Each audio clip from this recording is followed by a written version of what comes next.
Купила зелену картку, зекономила на жабо. І жаба не давить. Фронт в моменті паузи. Бій з ворогом не припиняється ні на мить, але чи варто усім чекати на масштабний прорив, як це було торік із Харківщиною?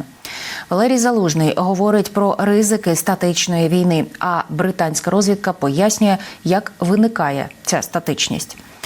Про знищені штаби ворога у Волновасі, про думку секретаря РНБО щодо зневіри у коридорах Банкової і про відчуття сильної виснаженості, яке буквально висить у повітрі Серебрянського лісу.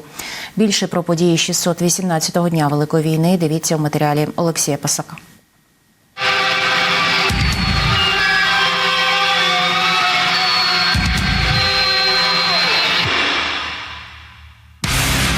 Ані кроку для ворога, але й без просування з боку ЗСУ. Британська розвідка розглянула поточну ситуацію на фронті. Кажуть, бої впродовж останніх тижнів вкотре засвідчили. Перевагу отримує та сторона, яка перебуває в обороні. Україна не може швидко просуватися посеред укріпленого ворогом півдня. Масштабний наступ окупантів на Авдіївку завдав їм лише чималих втрат. І одна з ключових причин стагнації фронту – це неймовірно велика лінія зіткнення протяжністю понад 1000 кілометрів. Головнокомандувач ЗСУ Валерій Залужний каже про ризик статичної війни. Кремль натомість бравурно обіцяє закінчити війну власною перемогою. Бійці, які бачать ворога впритул в окопах та лісосмугах, кажуть, усі самовбивчі штурми окупантів мають за собою лише одне підґрунтя – політичне. Да, они лезут им, потому что сейчас политически необходимо показать хоть что-то на переговорах. То есть склонить Киев к переговорам. Для этого они используют аргумент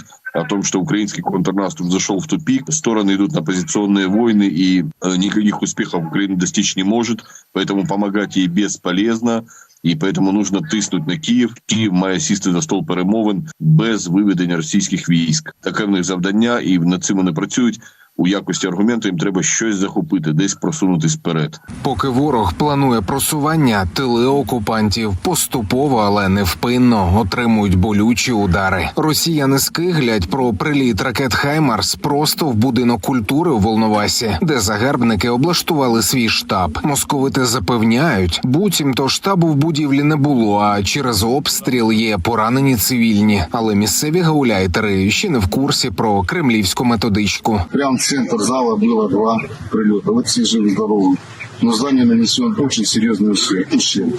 Практически зрительного зала нічого не осталось. Але поки військові нищать логістику ворога, його склади БК та командні пункти, політики говорять про політику. Джерела видання «Тайм» в оточенні Зеленського заявляли, буцімто частина Банкової не вірить у перемогу військовим шляхом. Але такі настрої озвучувати не ризикують. Секретар РНБО Олексій Данілов натомість переконує у зворотному. В ефірі Радіо Свободи наголосив, ніколи не чув таких заяв на засіданнях Ставки Верховного Головнокомандувача, адже більшість членів Ставки – це військові генерали, які готові покласти життя за захист країни. І проблеми та складнощі у війні не зупинять рух ЗСУ. Про історичність подій і в Україні, і у світі Данілов говорив і під час інтерв'ю агенції «Ліга.нет». Звичайно, ми б дуже хотіли, щоб весь світ опікувався тільки нами.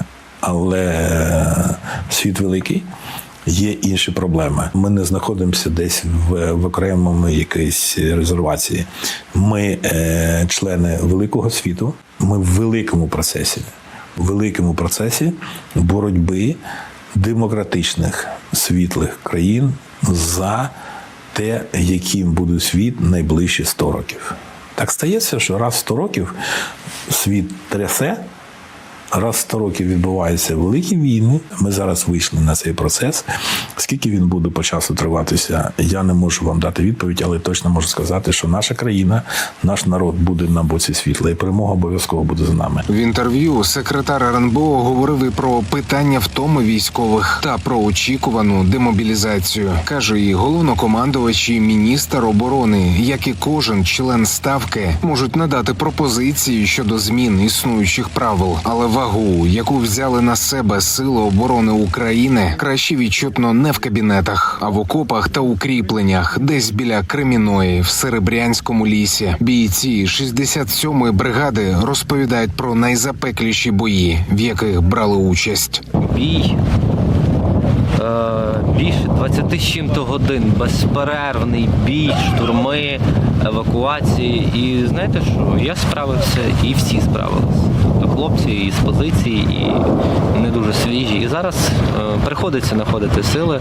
Військові цілком свідомі масштабів війни. Росія має більше ресурсів, більше техніки, більше мобілізованих. А ще почала отримувати допомогу від інших світових диктатур, зокрема боєприпаси від Північної Кореї. Це страшний ворог, це ворог сильний, ворог хитрий, ворог підлий, і вони завдають нам дуже значних втрат. З ними їх не треба недооцінювати ніколи.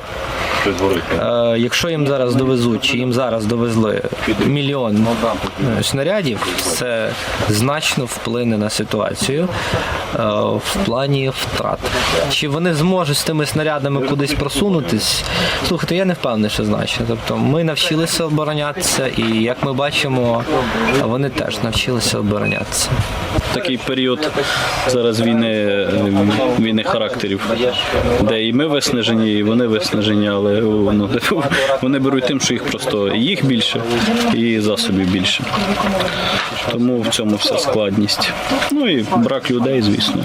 Контрнаступ, який планувався в Генштабі як швидка операція, і з просуванням на десятки кілометрів щодоби, зіткнувся з ворожими укріпленнями, суцільними мінними полями та постійними ударами авіації. Але ці бійці бачили російських солдатів в оптичний приціл ще задовго до 24 лютого і продовжують свій шлях крок за кроком, без думок про відступ, лише з думками про підкріплення.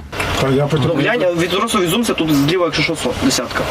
Бо ти проходиш раз широку полянку і друга. Ні, це... Раніше нас, коли там накривали градами ще за то, це типу, нічого, це була подія. А зараз авіабомба не дивує зовсім. Кожен день, я скажу. Чи там десь там в іншій ділянці вертоліт 3-4 рази підлітав під позицію і Нурсом намагався її знищити. І все одно всі привикають. Олексій Пасак, 5 канал. На Росії спалили авто гендиректора компанії, яка виготовляє боєголовки до ракет. Про це повідомляє Головне управління розвідки. Інцидент стався в Нижньому Новгороді. Там на металобрухт автівку перетворили представники руху опору. Вона належала Ігорю Кузнєцову, гендиректору підприємства «Госніймаш», що розробляє бойові частини для ракет, якими Росія гатить по Україні.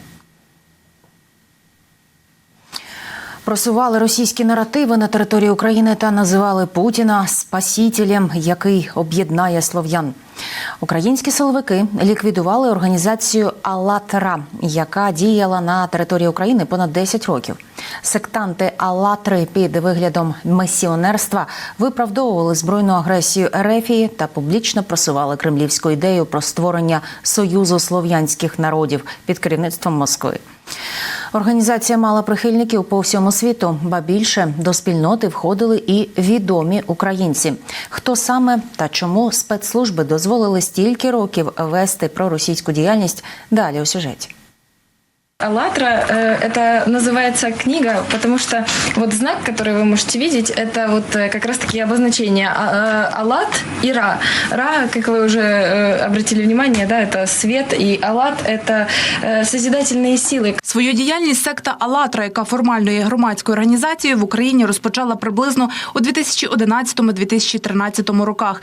У містах висіли білборди з рекламою цієї організації, про їхню діяльність розповідали на телебаченні, а на зустрічі «АЛЛАТРи» приходили відомі громадські діячі, політики та зірки. За цими зустрічами не було ніяких практично якихось дій, які б були корисними для суспільства. Натомість вони в більшості своїй просували певні такі, скажімо так, піар-заходи цієї організації, щоб вона була присутня всюди, так, щоб вона була присутня в побуті, щоб вона була присутня в різних сферах політичного життя, суспільного життя. Тобто вони входили в українське суспільство і поступово починали просувати свої певні ідеї. У «АЛЛАТРА» є свій ютуб-канал, на який підписані 500 000 користувачів. Є й свої книги. Спільнота називає себе аполітичною та нерелігійною і пише так. Ми говоримо правду, яку ховають від людей. Ми – це незалежні дослідники-волонтери зі 180 країн. Ми здійснюємо міждисциплінарні дослідження, які не під силу виконати жодному іншому інституту чи організації у світі.